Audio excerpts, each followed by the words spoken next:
Kementerian Ketenagakerjaan atau Kemenaker berencana menghapus sejumlah syarat kerja yang dinilai diskriminatif dan menyulitkan pencari kerja di Indonesia. Kebijakan ini bertujuan membuka akses kerja yang adil dan inklusif, khususnya bagi kelompok pencari kerja yang selama ini terpinggirkan oleh batas usia, penampilan menarik, dan status perkawinan. Langkah ini diambil sebagai respon atas banyaknya pekerja berusia lanjut yang mengalami pemutusan hubungan kerja atau PHK dan kemudian menghadapi kesulitan saat mencari pekerjaan baru akibat adanya syarat tersebut. Dengan dihapusnya syarat-syarat non-esensial di lowongan kerja, pemerintah ingin mendorong dunia kerja agar lebih berfokus pada kompetensi dan kapabilitas individu. Penghapusan syarat itu akan menjadi kelanjutan dari kebijakan sebelumnya, yakni larangan bagi perusahaan untuk menahan ijazah dan dokumen pribadi milik karyawan. Wakil Menteri Ketenagakerjaan Wamenaker, Immanuel Ebenezer, menegaskan bahwa pemerintah akan segera menghapus syarat usia dalam proses rekrutmen. Kita berharap mitra industri kita tidak lagi memberi persyaratan untuk pencari kerja yang begitu berat. Jadi nanti para pekerja tidak lagi disyaratkan terkait umur. Umur nanti kita akan hapus, kata Wamenaker dalam penutupan Job Fair Kemenaker 2025 di Jakarta, Minggu 25 Mei 2025. Di Indonesia, lowongan pekerjaan masih mensyaratkan batas usia maksimal di bawah 30 tahun. Kondisi ini menyulitkan banyak individu berusia 30 tahun ke atas yang tengah mencari pekerjaan. Menurut data Badan Pusat Statistik atau BPS, pada tahun 2024 tercatat sebanyak 1,07 juta pencari kerja di Indonesia berusia di atas 30 tahun. Akibat terbatasnya peluang kerja formal bagi kelompok usia tersebut, sebagian dari mereka akhirnya beralih ke sektor informal, seperti menjadi pengemudi ojek online. Namun, pekerjaan di sektor ini cenderung tidak menjamin pendapatan yang stabil serta minim perlindungan sosial dan ketenagakerjaan. Tak hanya usia, ketentuan mengenai penampilan fisik juga akan dihapus karena dinilai menghambat akses kerja secara tidak proporsional.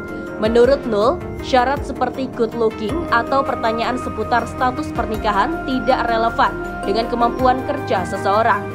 Soal syarat good looking dan sebagainya itu juga tidak ada, kemudian umur tidak ada juga. Kemudian pertanyaan-pertanyaan yang menjadi syarat sudah nikah atau belum, itu juga kita hapus ujungnya. Ia menambahkan penghapusan syarat-syarat tersebut akan dituangkan dalam surat edaran atau SE Kemenaker. Bahkan tidak menutup kemungkinan kebijakan ini akan diperkuat dalam berbagai peraturan menteri atau permen. Jadi tidak lama lagi surat edaran itu akan kita keluarkan di Kementerian Ketenagakerjaan, sambungnya.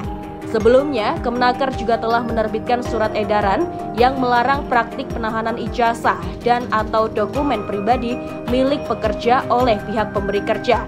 Ketentuan tersebut tertuang dalam surat edaran Menteri Ketenagakerjaan nomor M-04-04.00/V-2025 yang diterbitkan pada 20 Mei 2025. Praktik penahanan ijazah tersebut selama ini sering terjadi sebagai jaminan agar karyawan tidak pindah kerja dalam waktu dekat. Padahal penahanan dokumen ini justru bisa menghambat mobilitas tenaga kerja dan membatasi pengembangan karir.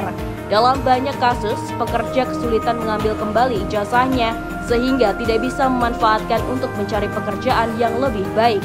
Berikut profil singkat Wamenaker tersebut. Immanuel Ebenezer Gerungan, yang akrab disapa Nul, adalah Wakil Menteri Ketenagakerjaan Republik Indonesia dalam Kabinet Merah Putih periode 2024 sampai 2029. Lahir di Riau pada 22 Juli 1975.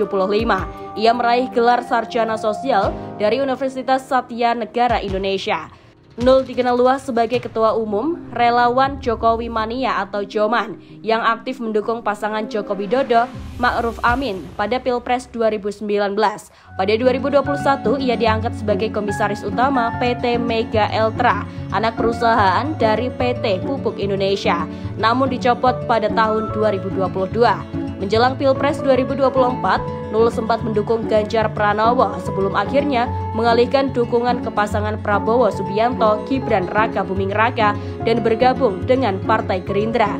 Sebagai Wamenaker, Nul mendampingi Menteri Ketenagakerjaan Yasir Lee.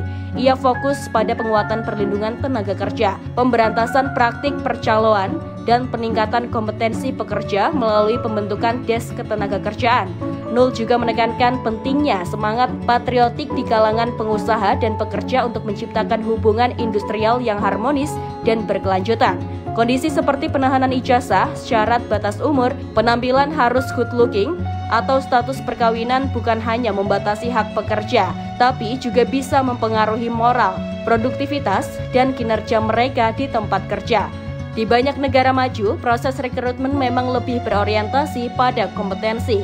Menghapus syarat usia, penampilan menarik, dan status pernikahan dalam lowongan kerja justru akan menciptakan pasar kerja yang lebih setara dan berkeadilan, serta memperkuat perlindungan hak-hak dasar pekerja di Indonesia.